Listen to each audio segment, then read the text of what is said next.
And, I know what I was going to say. If you read Cathy's reflection for today, did you notice that the prayer from Mother Immaculata, who wrote before Our Lady started coming to Medjugorje, a lot of people were praying it. It got printed in different magazines with different popes' name as the guy who wrote it. It was really Mother Immaculata from Ohio, who's still alive.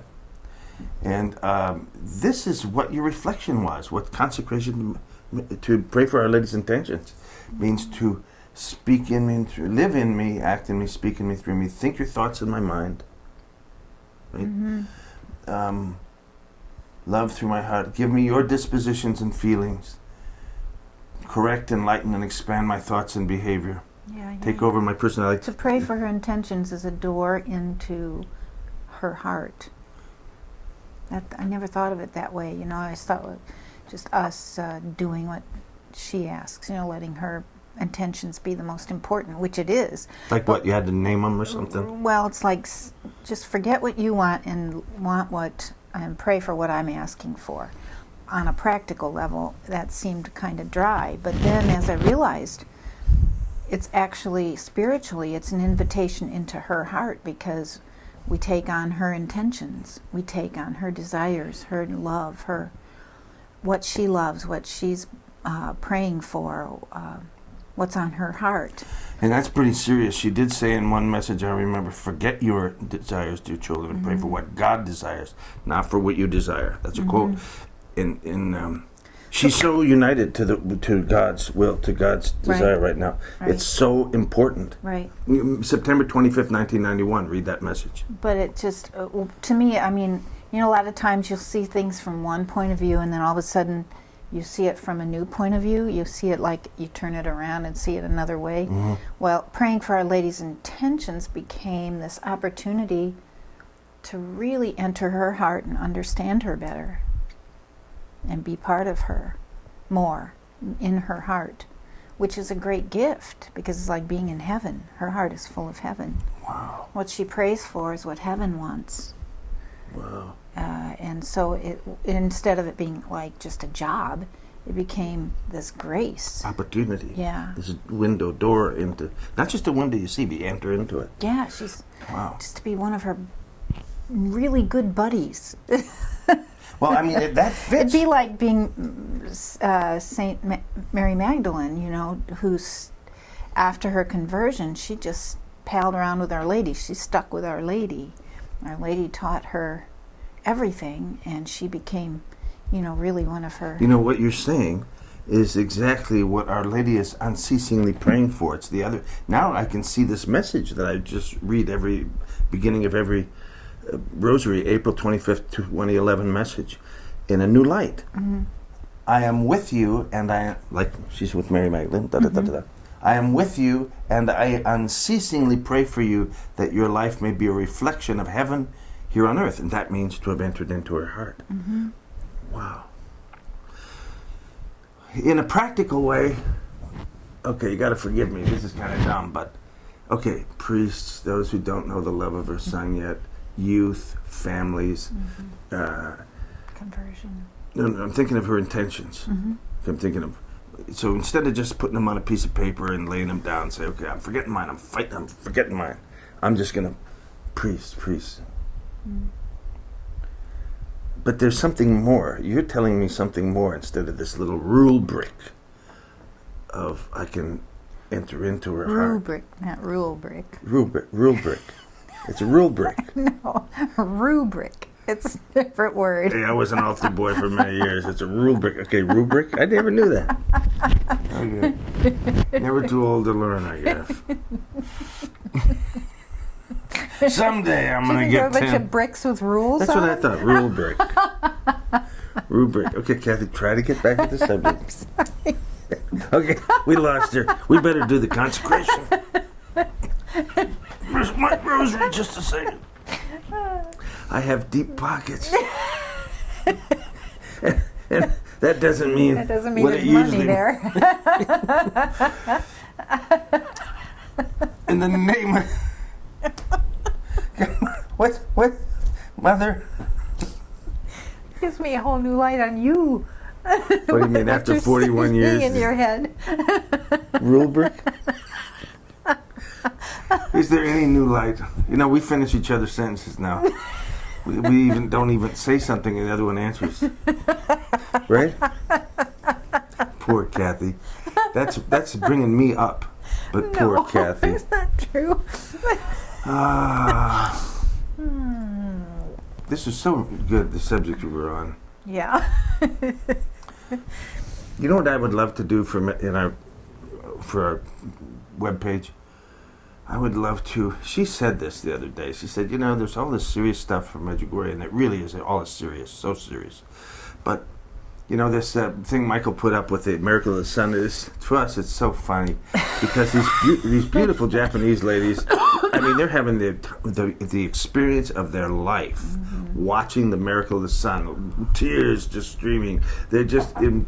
And then there are all the people bumping around and walking and kind of looking around, paying no attention. And then the same thing with Mary Picasso the next day. Tom's bringing in his camera. So is that really? And, you know, who else is noticing? It would be nice to have a light side to some things. Yeah. Because, don't tell Tom. Mary, you're praying with us. I hope Tom doesn't see this. We have this shot we found 28 and a half years earlier. He had been with Bobby Cavanaugh's crew. They filmed for days in Medjugorje, put up with the communist police, really were brave. But there's only one fleeting shot of Tom. And actually you don't see it in the video because it goes so fast. It's just one frame. But Michael found that one frame and stopped it. So and got that picture. I think I showed you the other day. It's Tom carrying film equipment 28 half years earlier in Medjugorje, and there he is, our other shot. He's carrying film equipment. Yeah. We could, anyway. If we could ever get Dragon Zovko and some of the guides, boy, they could tell some stories that would have us just rolling on the floor. Because they have lived with pilgrims. You know, we're not all... That's true. There's some funny stories. The lighter side of Medjugorje. That would be fun. Okay, well, let's get serious, Mom. Poor Blessed Mother. Let's consecrate the internet to Our Lady. But, you know, the Blessed Mother, too. I remember the visionaries gave her a cake once for birthday, and I think she smiled. She enjoyed this. She laughed. And I remember another time, Maria was on a vacation somewhere with some other girls, and she's walking along, and it's time Our Lady was about to appear. And she jumped over a fence into a hedge to be private, to have this apparition, and Our Lady came laughing and told her, you know, you don't have to do this. You know. So Our Lady, she enjoys good humor too. I think that would be fun. Praise God. Maybe we could find that clip of Bishop D'Antonio talking about the lady that he pushed up Krizovitz. Bishop D'Antonio pushing up. God bless our good friend. He's in heaven now. Oh, we ought to invoke Bishop D'Antonio on our. He's in heaven now, but first time in Medjugorje, he was helping this great big lady up, pushing her from behind up Krizovitz. And when she got to the top, oh, thank you, Jesus. Thank you, Jesus. Oh, praise you, Jesus. Thank you, Jesus. I made it. He said, well, what about me? what about thanking me? Too. That's right. Okay. Several priests, laity, and elderly nun and I agreed to begin the climb to the top of the Hill of the Cross. It was pitch dark at 11:30 p.m. We prayed the way of the cross, which gave us a chance to catch our breath. With us was a heavy-set female pilgrim whom we tried to dissuade from climbing the hill. She ignored our pleas and asked me to assist her by pushing her forwards. So, with my left hand on her ample posterior, all of us finally made it to the top. Once there, the good lady whom I assisted suddenly prostrated herself at the base of a huge cement cross and cried and prayed in the following manner. Thank you, Jesus. I praise you. I love you. You got me up here. I will be forever grateful. I was miffed by her words.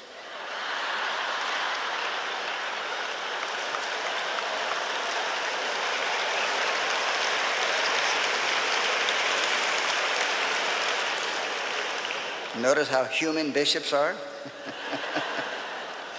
Without me, she never could have made it.